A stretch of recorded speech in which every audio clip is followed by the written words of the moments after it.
Hey all board game rants here, we'll find everything solo, tabletop gaming, and more. I'm about to show you my favorite thing about playing the Seventh Continent solo.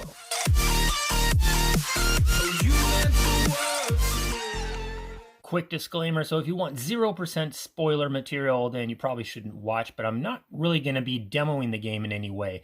The feature I wanted to show you, my favorite feature, aside from this as being a fantastic game, is the save feature. So don't stare at the cards too hard.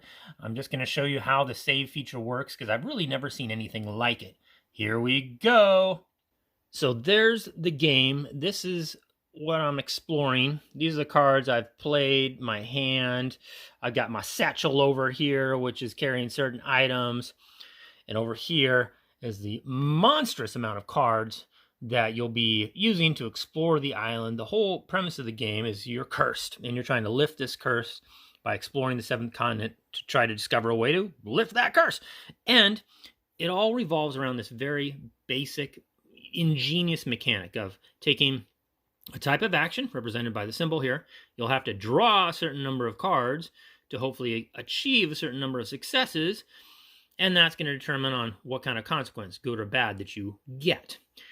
The catch is that as you draw these cards, those cards that you draw, and 2+ in this case, that's your life force. That's what's going to end the game. You go through too many cards too fast, you're going to lose before you figure out a way to lift the curse. And that's the whole game. But it's a long game, too. As you can imagine, look at all those flipping cards you got to go through. Now, you're not going to go through all these cards in every game, but, I mean, it depends on the type of curse you're playing, and there's 3 that come with a base game. So, when you're playing, you are likely going to have to save between sessions. It suggests, actually, in the rulebook that you play, an hour or two, and then save it, because in that way it'll actually reset some things that you would not otherwise have access to again, because as you're exploring there'll be a little fog of war things that you have to go through, such as this card, which could have something you got to hunt, which can nourish you and allow you to get more cards to draw back. You're discarding them there. That's your life force that you're going to be drawing these cards and discarding them there, and you're going to eventually, this deck's going to end empty, and then you could lose the game at any time. And certain things are going to reset, whereas if you would just trudge along and never save. Let me show you the save mechanic. Let me stop blabbering around here, because you can see there's, looks like there's a lot of stuff here, but it's ingenious. All you're going to do, you decide, you know what, I'm done. Here's where I'm at. I want to save the game. I've got these items already that have a certain number of uses, and all you got to do is you're essentially going to discard anything that you're not on, and I'm on this particular part of the island. These are all going to get discarded. They're going to go into back into the decks that they were back over here in this box. This I'm going to save, and everything else I'm going to save by simply taking like a card like this. You got to just get the right number, and you take that die off there. That's so that I can remember, okay, I've got 4 life jacket uses. I need this. I'm going to take this, put it on top of these cards, because of that 5. I'm going to take this 2. And I'm going to remember that I've got 2 shots with my blowpipe here. I'm going to stack all these up, just like that. I'm going to take my hand, and I'm going to just throw it on top of that. I'm going to take my satchel with my goods here, represented things that I found by the little book. I'm going to slap it on top of that. Then I'm going to take where I was at, and I'm going to slap it on top of that. Then I've got the cards, that I've drawn, cards to draw, cards to discard. I'm going to put this on my discard pile, so I know that makes up my discard pile. Slap it on top of, well, maybe I shouldn't probably put this thing on the very bottom where I was at on the island. There we go. Put the discard on top of that. Here's the action deck I have to work with, leftover. Slap that on top of that, and that's it. That's it. That's my game. My game is now saved in this stack, and you just set it over here in the little save section. And now, then these cards would go back, and on the back of them they got their numbers. So you just got to put these cards back in their numbers, and then when you're done, or I'm sorry, when you want to play again, so all these cards have been put back into their respective places, and it's 3 days later, and I want to play again.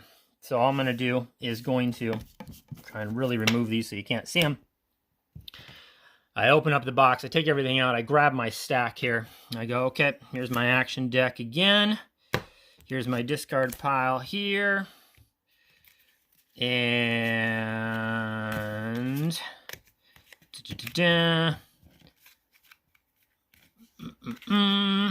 discard pile.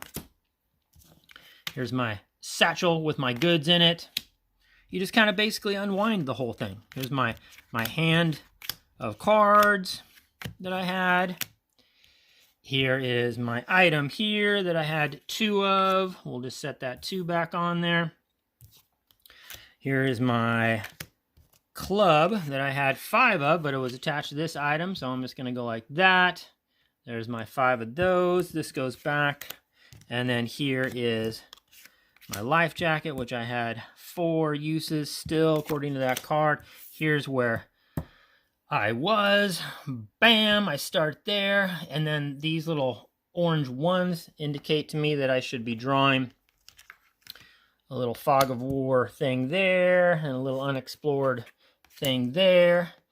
And then boom, I'm done. I'm reset. Now, I know where certain things in the island are around me. I just have to, I took a night off, slept, things changed, the weather changed, the animals, all the different things changed, and kind of reset. Now I have to go back out and explore through it, knowing what I know about the island from the last time I played.